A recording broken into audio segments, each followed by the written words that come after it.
नमस्कार दोस्तों, मैं हिमांशु जर्नलिस्ट स्वागत करता हूं अपने इस यूट्यूब चैनल पर। आज शाम के 7 बज चुके हैं। प्राइम टाइम विथ हिमांशु का समय हो चुका है। देखिए, बिहार विधानसभा चुनाव यूं तो 243 सीटों पर लड़ा जाएगा, पर राघोपुर विधानसभा का चुनाव आज की तारीख में वो चुनावी केंद्र बन चुका है जहां से जीत हार की लहर उठने वाली है। राजद की तरफ से गंभीरता का आलम यह है कि यहाँ चुनावी रणभेरी तेजस्वी यादव के नाम पर बच चुकी है। लेकिन एनडीए की तरफ से अभी तक कोई नाम फाइनल नहीं हुआ है। लेकिन चर्चा ये है कि इस बार एनडीए यहां से कुछ अलग थलग करना चाह रही है। एनडीए के रणनीतिकार राघोपुर से एक कद्दावर नेता को उतारने का मन बना रहे हैं। आइए जानते हैं कि एनडीए के रणनीतिकार बीजेपी से किस योद्धा को उतारने का मन बना रहे हैं, या फिर पुराने उम्मीदवार पर दांव आजमाएगी। राघवपुर का जो सीट है, ये लालू परिवार का गढ़ है। लालू राबड़ी से लेकर तेजस्वी तक यहां से विधायक बन चुके हैं। तो एक बड़ा प्रश्न आता है कि क्या बीजेपी केंद्रीय गृह राज्य मंत्री नित्यानंद राय को राघोपुर से उतारेगी? मैंने आपको पहले ही बता दिया है कि बीजेपी केंद्रीय मंत्री और सांसदों को उतारने वाली है। बीजेपी लगातार 2 विधानसभा चुनाव राघोपुर में हार चुकी है। लेकिन 2020 के बिहार विधानसभा चुनाव में राजद उम्मीदवार तेजस्वी यादव को 97,404 यानी कि 48.74% मिले। वहीं बीजेपी के उम्मीदवार सतीश कुमार को 59,230 वोट, मतलब 29.64% के करीब वोट मिले। वहीं लोजपा के राकेश रोशन को 24,947 वोट ही मिले, मतलब 12.48% वोट उन्हें मिला। इस तरह राघोपुर सीट 38,174 वोटों के अंतर से तेज प्रताप ने जीती थी।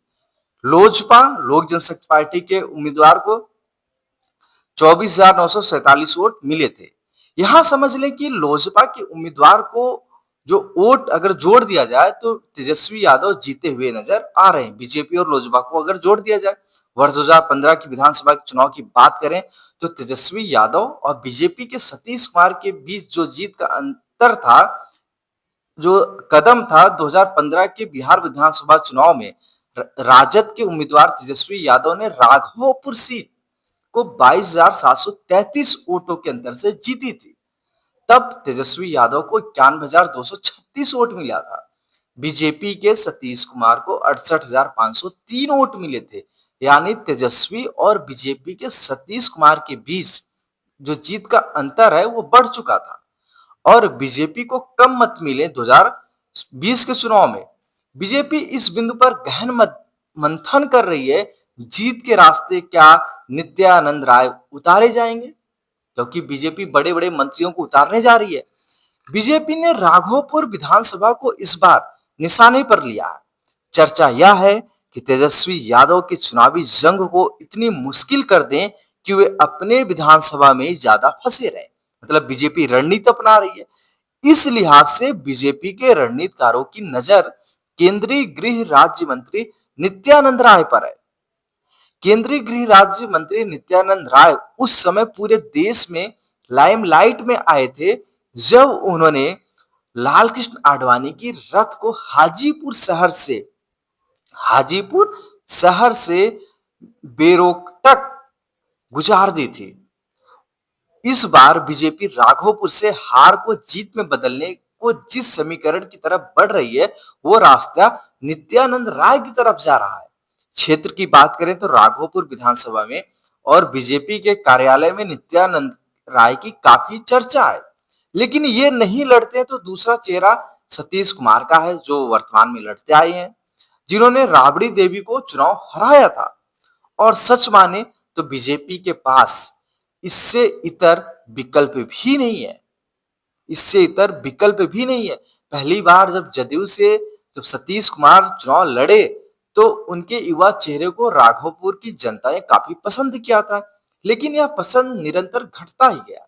बीजेपी इस बिंदु पर सोच रही है कि यहाँ पे जाति समीकरण क्या हो सकता है। आइए हम जानते हैं जाति समीकरण क्या हो सकता है। वर्ष 2020 के विधानसभा चुनाव की अगर मैं बात करूं तो राघोपुर विधानसभा सीट पर कुल 3,44,369 वोटर थे। इनमें से 1,85,106 पुरुष और 1,59,258 महिला मतदाता थे।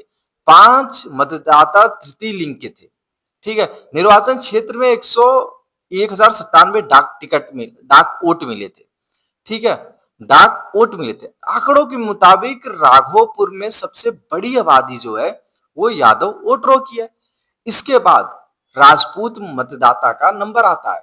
राघोपुर विधानसभा क्षेत्र में यादव वोट करीब 1,03,000 है। राजपूत राजपूत वोटर्स की संख्या करीब 72,000 है। इसके अलावा विधानसभा क्षेत्र में पासवान जात के 43,000 मतदाता है और रविदास जात के 27,000 मतदाता है। वर्ष 2025 का जो चुनाव है एक नए दृष्टिकोण, एक नए एंगल से लड़ा जाएगा। एंगल इस चुनावी जंग में नित्यानंद राय का उतरना माना जाएगा, तय माना जा रहा है। फिर राघोपुर में दो शक्तिशाली व्यक्तित्व के बीच जंग होगी।